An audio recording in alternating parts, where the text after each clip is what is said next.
Wala man kasing magagawa yung mga minority senators kundi isupport na lang si Ping Lacson. Kasi hindi man mananalo si Marcoleta. Siyam lang po sila eh. Tanggap na ng mga Duterte senators. Talo sila sa Senado ngayon. Di ba? At dahil si Ping Lacson, ang Senate Blue Ribbon Committee, bumabalik yung tiwala ng ating mga mamamayang Filipino sa Senado. Pero kung si Marcoleta po, lalakas uli ang panawagan na abolish Senate. Kasi kitang-kita po ang pamumulitika ni Marcoleta. Pag siya yung chairman po ng committee, safe si Jinggoy, saka si Villanueva. Lahat ng mga kaalyado nila na sangkot dito sa flood control anomalies, safe.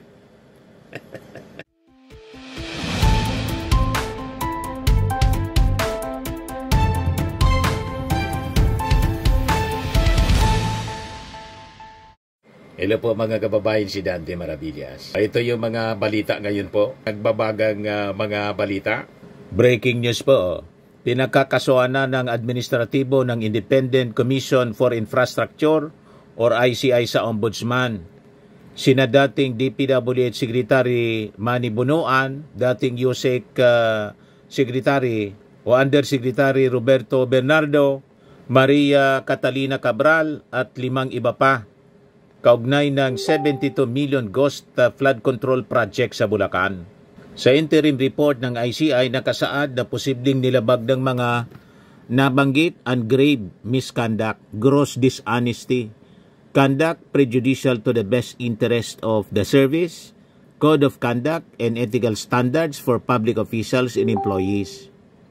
Inirekomenda rin ng komisyon na kasuhan ng kriminal sina dating DPWH Engineer Henry Alcantara, Bryce Hernandez, may-ari ng Top Notch Catalyst Builders Incorporated na si Yomir Villanueva at 5 iba pa.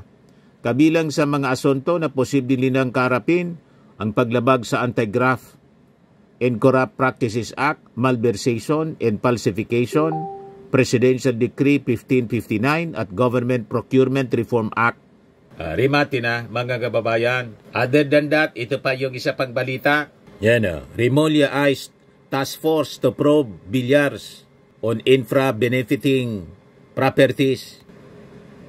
So may bagong task force ang bubuuhin mga kababayan solely para sa pag-imbestiga sa Pamilya Villar on alleged links to infrastructure projects in Bacoor, Cavite, Las Piñas City that reportedly benefited their properties. Sabi po ni Ombudsman Crispin Remulla. So sabi ni Remulla, we are forming a task force, a new task force for that, just for the Villar itself.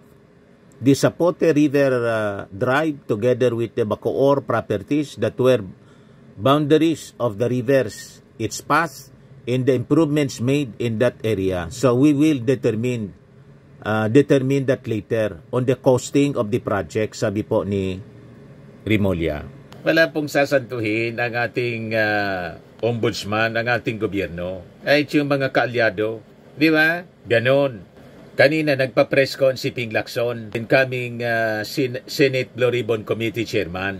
Sabi ni Ping Lacson, mga kababayan, si Romualdez tapos si Saldico iimbitahan sa Senate Blue Ribbon hearing.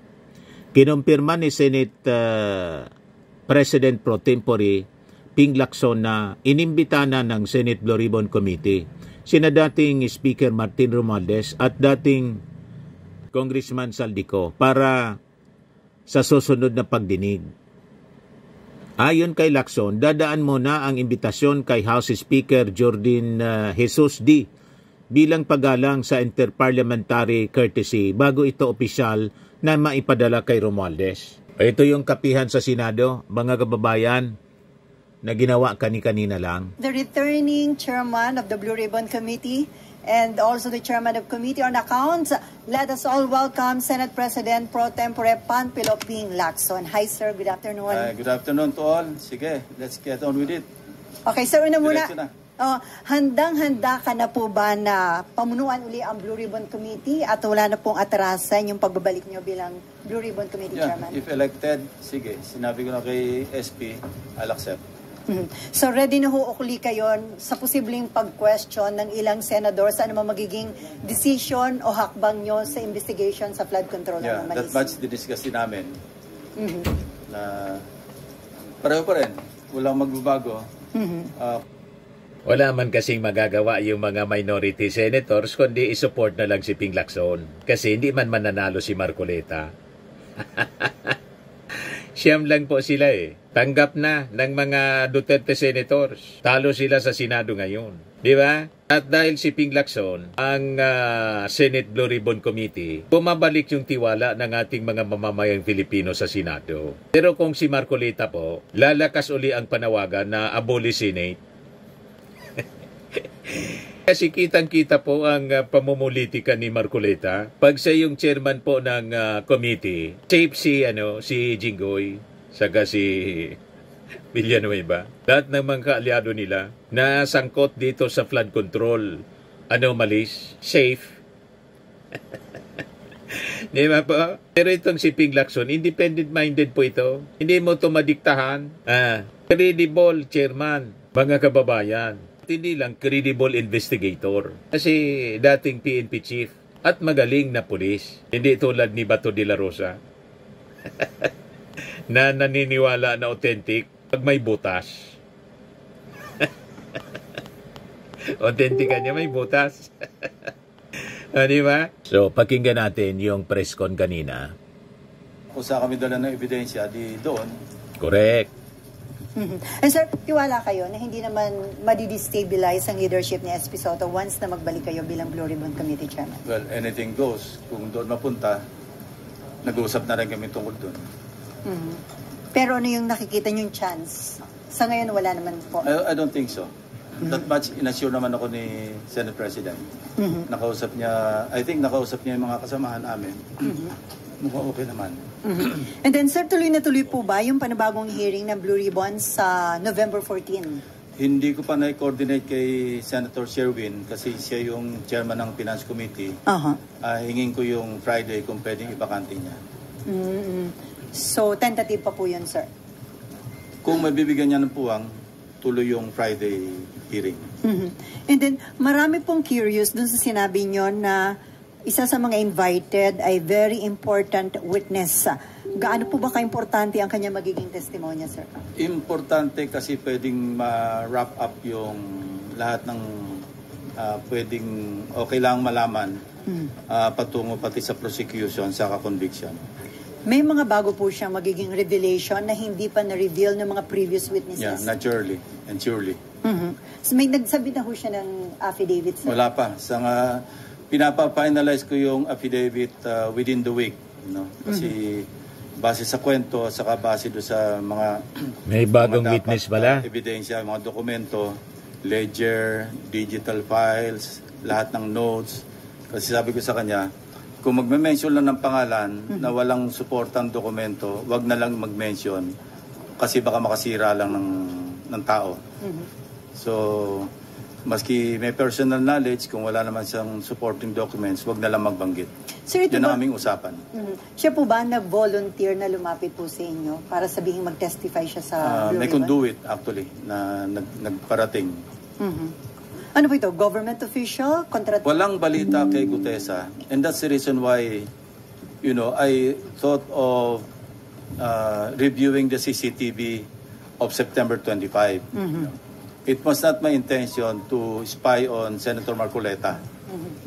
Ang talagang reason kung bakit pinahanap ko yung CCTV footage, para magkaroon kami ng clue kung sino yung pwedeng kasama niya, na pwedeng mapagkilanlan, na pwedeng ipaabot sa kanya yung invitation through that person. Kasi nga, nawawala siya. And we need him to sew up yung kanyang mga na-testify na earlier, or kung meron siya mga additional na documents or ebidensya to back up his claim in his sinumpang salaysay. Naghahanap din kami ng magko-corroborate do sa kanya mga sinabi. In fact, si Senate President Soto was in touch earlier with Senator Bato de la Rosa. Because sabi ni Senator Bato, meron siyang ipipresenta na magko-corroborate kay Gutesa. And I just thought na baka yung si Paul or yung Mark na minention. But nung kinumusta ko kay Senate President, sabi ko, natatandaan ko may sinasabi si Senator Bato, why don't we pursue that? No? Kung po pwede niya maipresenta kasabay sa hearing sa Friday. When he checked, sabi ni Senator Bato, ang balita niya, mukhang nag-join up na kay kay Congressman Saldico sa Europe. So baka And we're still validating, kung yun ang sabi. So madali naman yon. We will check with immigration kung meron talagang departure, assuming na they use their real names.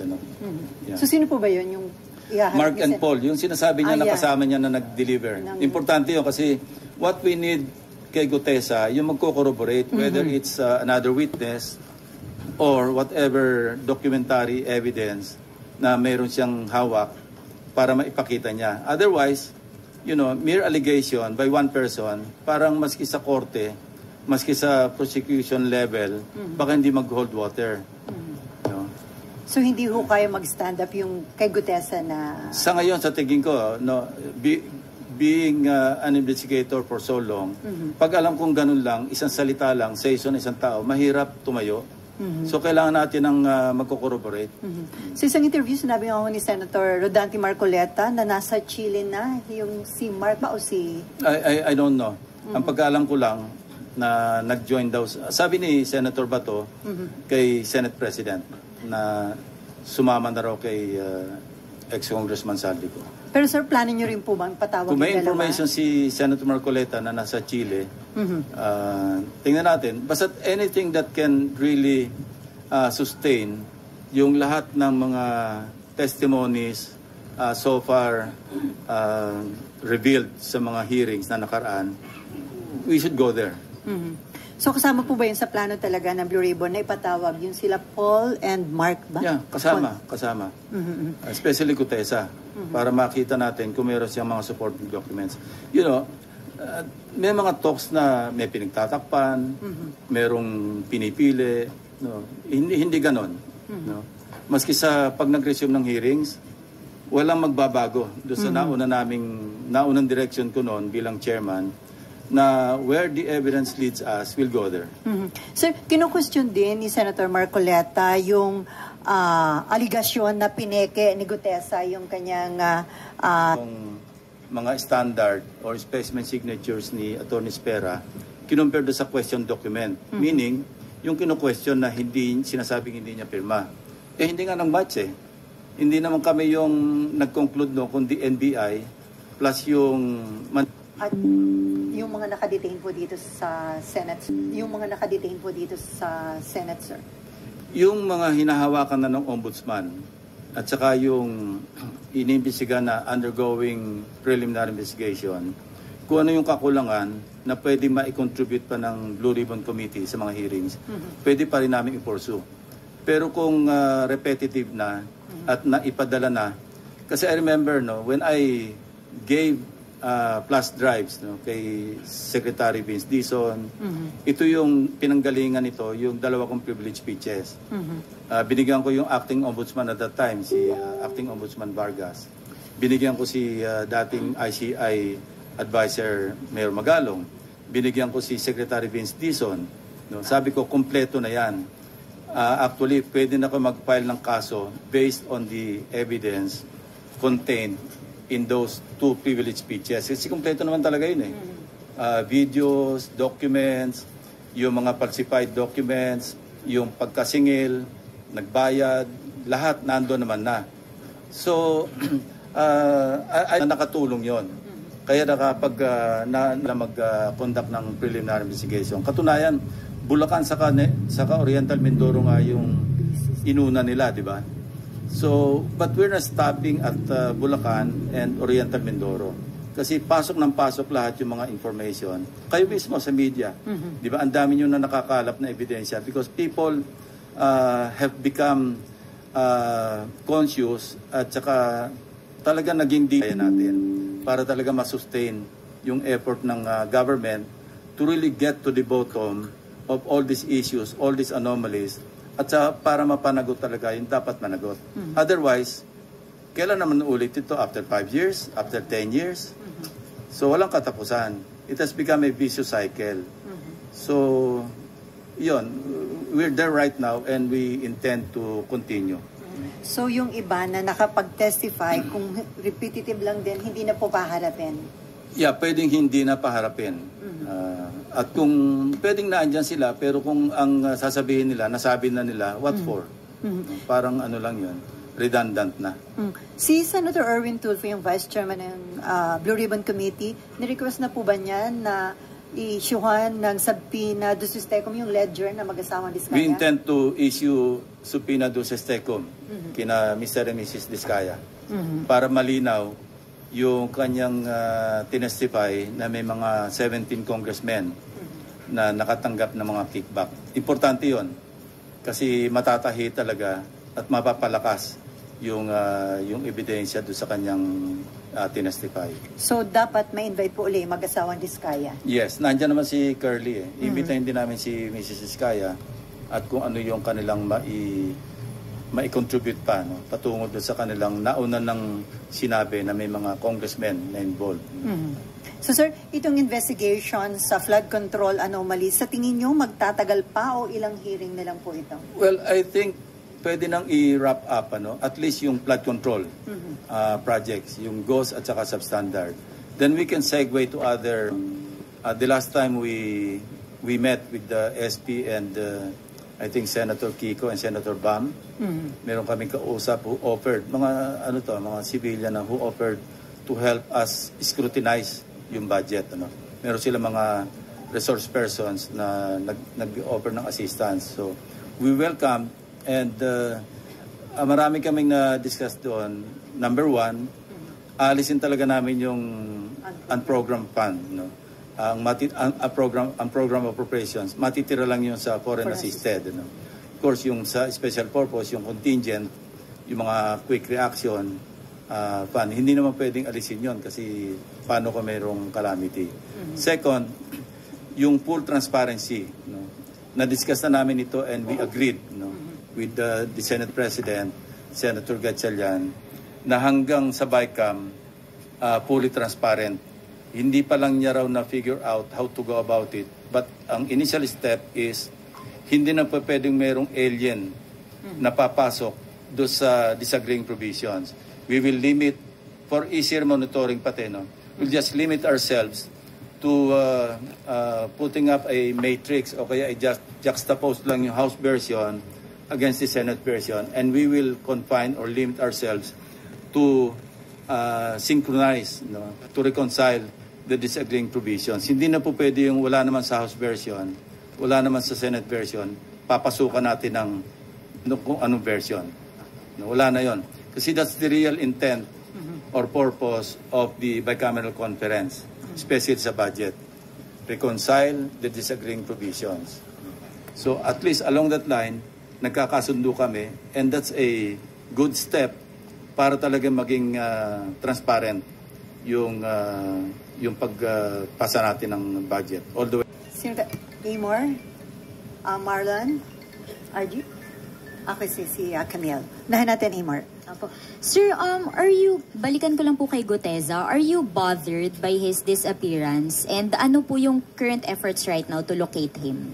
Well, obviously, sincere yung efforts to locate him. Kasi he has to clarify yung kung meron siyang maidadagdag, idagdag niya.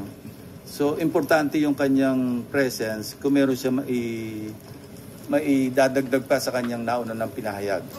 At saka concerned din kasi hindi na natin alam kung ano nangyari sa kanya. May mga claim na nasa marine compound, hindi naman pala. May mga... At saka parang gusto ko rin malaman sa kanya, sino ba talaga yung naggawa ng affidavit mo? Kasi nakita ko yung interview ni dating Congressman Mike Defensor, katulong sila Sinasabi niya na they helped Gutesa draft his affidavit. So, kailan maklarify din yon. Hindi ba ang sariling sariling gawa ni Gutesa yung affidavit. Kung hindi niya sarili, sino yung mga tumulong sa kanya na maggawa ng affidavit?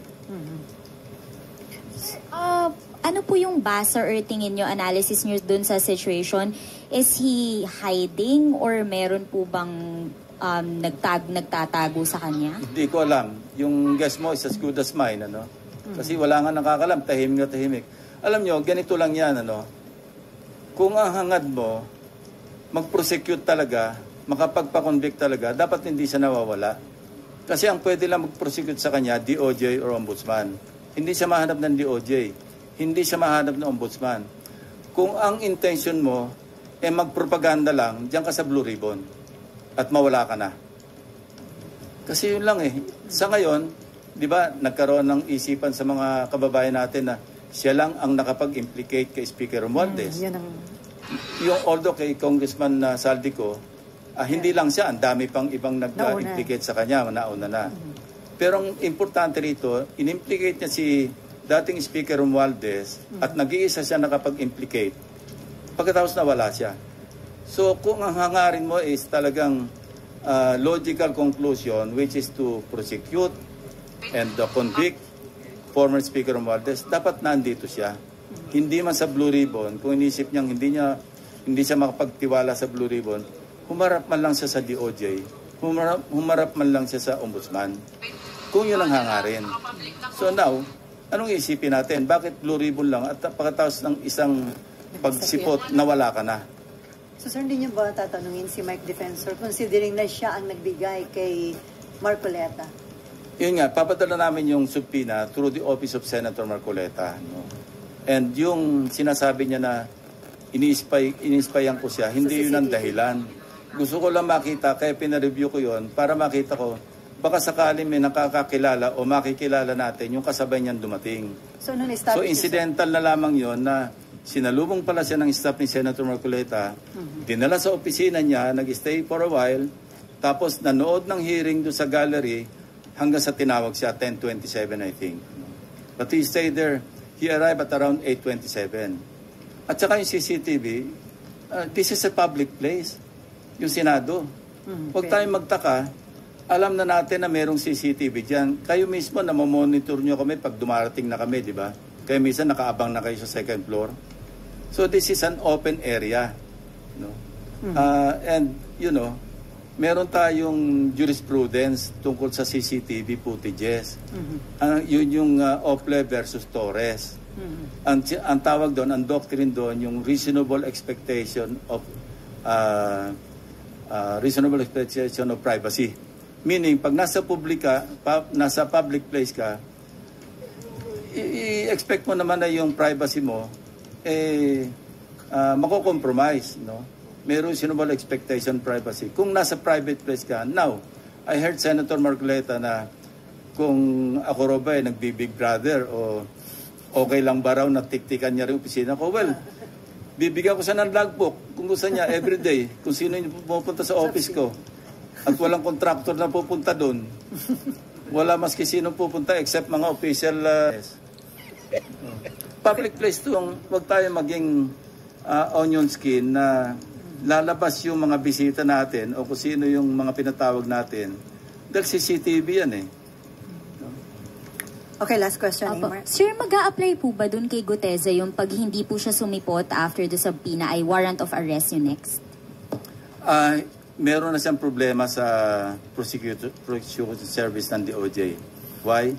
Because meron ng resolution yung RTC, Executive Judge ng Manila, na nagre-recommend na siya sumailalim sa preliminary investigation for falsification of documents.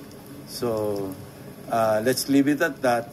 Now, hindi naman siya, ibig sabihin, pumunta siya rito on his own volition. Para gipitin pa siya na i-issue siya ng subpoena and then warrant of arrest, papakontempt. I don't want to go there. Sir, naalala ni Nimpa, si Mike Defensor din ang naglabas noon kay Ador Mawanay. So, regarding No, I'd like to correct that. Yun ang misimpression. Hindi si Ador Mawanay, si Udong Mahusay Udong. Remember si Udong Mahusay, yun yung whistleblower against former FG. Di ba? Nung nasa safe house, hindi kinidnap, ni-rescue ni Mike Defensor. So, nawala yon as witness. Si Ador Mawanay, ewan ko kung sinong sira rin ang ulo ng nag-recruit. Nag-invento ng mga account numbers na meron kaming $700 million dalawa ni ERAP. Na in several foreign banks, and ano lang to, trivia. I myself, kasi nag-alala ko noon, baka mamaya dinipositohan nila ako ng pera sa Hong Kong na i-withdraw nila lang para maipakita lang na meron akong account na ganong kalaki sa Hong Kong. So ako mismo nagkusang loob noon. I wrote the regional director of HS hindi. Ano ito? Yung isang bangko. Anyway, na nag-reply, ang sagot sa akin, yung pattern ng account number ni Mawanay, pattern ng account number ng credit card, hindi ng bank account. Doon pa lang, alam ko na nagsisinungaling siya. And by the way, Victor Corpus, siya kasi nag-handle, after 10 years, or more than 10 years, he approached me through a fellow cavalier na gusto rin mag-apologize personally. And I accepted.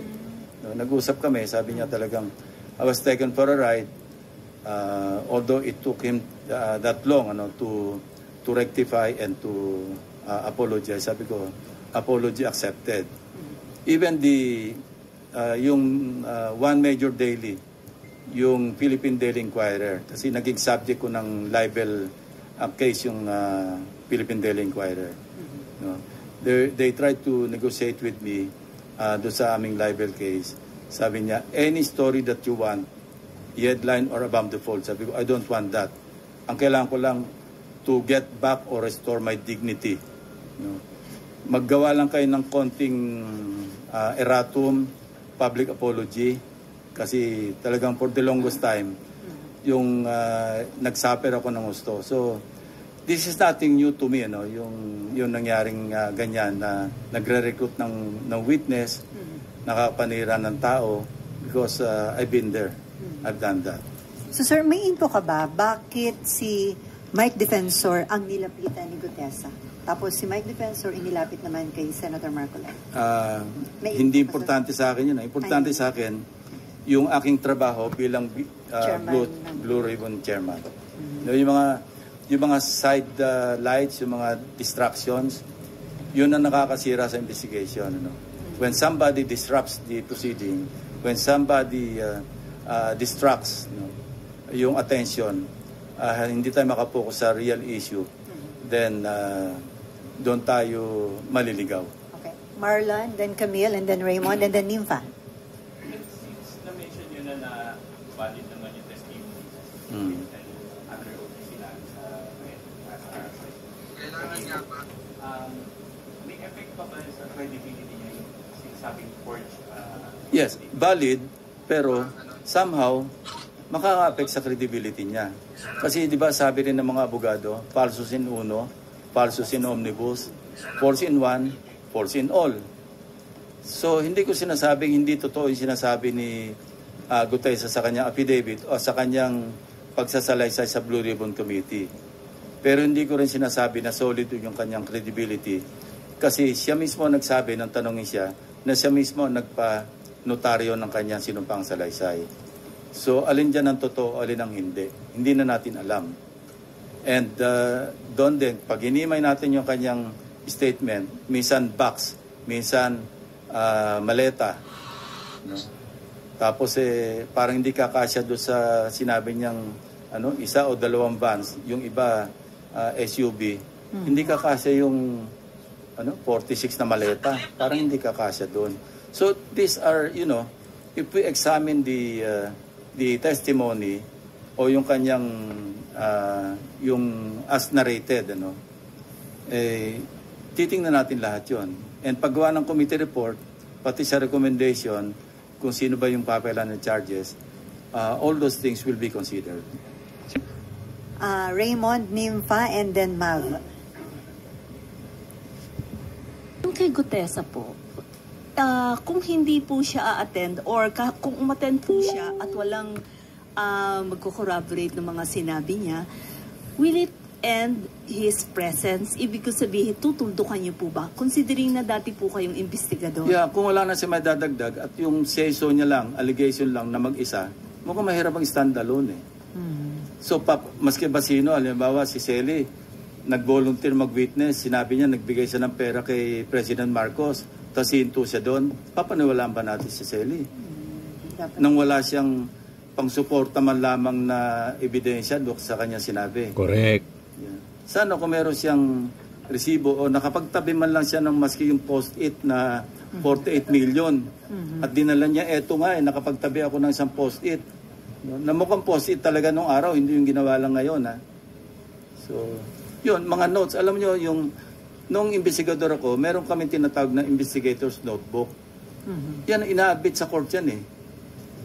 May puprobo naman na sinulat mo yan nung nasa crime scene ka na ikaw nagte-take ng notes. Yun, valid yun. Kung meron siyang ganon, yung halimbawa, nagte-take notes siya nun, meron siyang diary na sinulat niya noong December 2024 hanggang August 2025 na nag-deliver kami rito. O kaya meron siyang sulat sa kanyang asawa, sa kanyang pamilya, magdi-deliver ako. Kasama ko si ganito. Yun, valid na valid yun. Ang lakas nun. Ay, yung pictures, sir. Well, pictures, yes. Yeah. Or, sabi ko, logbook. Maski hindi sa kanya galing, independently, nakakuha tayo ng copy ng logbook na halimbawa, January 2025. May pumasok na several vans, several vehicles, convoy, nakalag doon. Correct. Ang lakas nun. Ako, solid sa akin yon na ebidensya yon na totoo ang kanyang sinasabi. Pero ano ba, box ba? Maleta ba? At saka nga alam ko, pag naglagay ng pera at namigay ng pera nakalagay sa maleta, hindi sa akin ang alam ko, mamurahin, hindi Rimowa. Napakamahal na Rimowa. 46 na Rimowa. Alam mo ba kung magkano Rimowa ngayon? 100,000. Ito hanggang bewang niya sinasabi niya. Baka hindi lang 100,000 yon. Usually, ang mga pinamimigay dyan, mga Xiaomi. Yung kumbaga sa'yo na yung maleta na yan. Parang gano'n. Okay, Camille. Follow up. Baka magalit sa atin yung Chinese yan. Okay, Camille. Gagawa po ba kayo ng mga specific forensic or audit trail para po, kasi sinasabi po ni Senator Marcoleta, napakalaking halaga nung i-deliver kay Speaker Romualdez. Since dati po kayong investigador, sir, sa PNP. Trabaho ng AMLAC. So, I think matitrace nila yan if they can still backtrack yung large withdrawals. Say, from what? Kung sino yung contractor. Alam naman natin na nag-withdraw sila. Katunayan, frozen na nga yung accounts ng iba, hindi ba? And mind you, yung 5.2 billion pesos, just trickle in the bucket compared do sa mga nakikita nating billion-billion na nag-change hands pagkakatapos sa isang proyekto. I think AMLAC is on its way to further looking at yung tinatawag na web of accounts. Kasi pag sinabi nating web of accounts, ito yung from one account to another, to another, to another. Hagip lahat yun. So, I'm just hoping, we can just hope na yung AMLAC will go as far as that.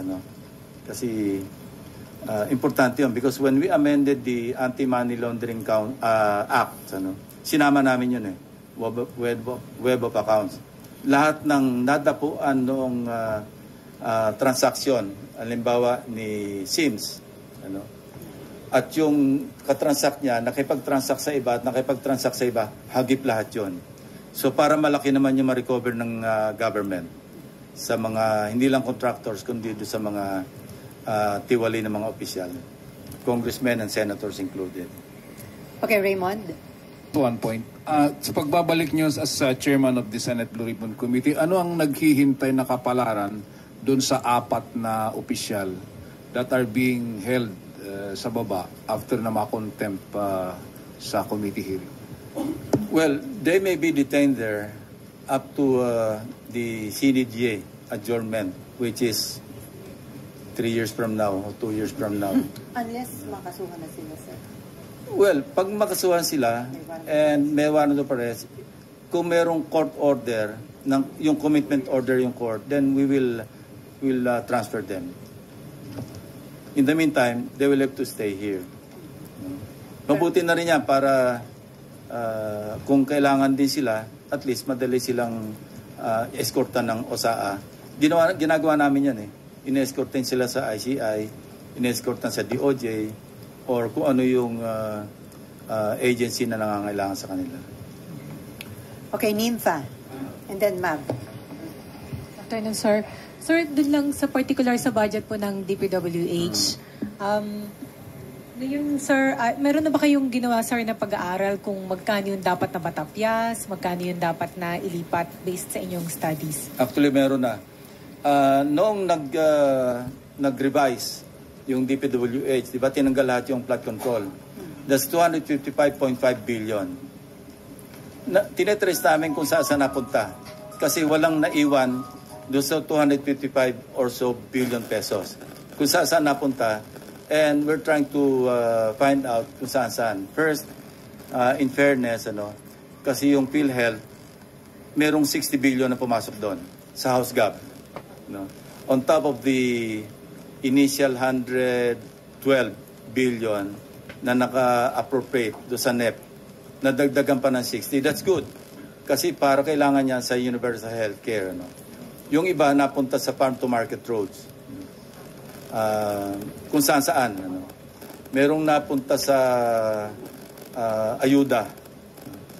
At yung ibang ayuda, naligaw pa sa program, which we intend to uproot, ibalik namin sa regular. In fact, ang usapan namin ni Senator Sherwin, yung MAIP, i-consolidate na lang namin sa universal healthcare para magawa na yung zero billing sa mga government hospitals.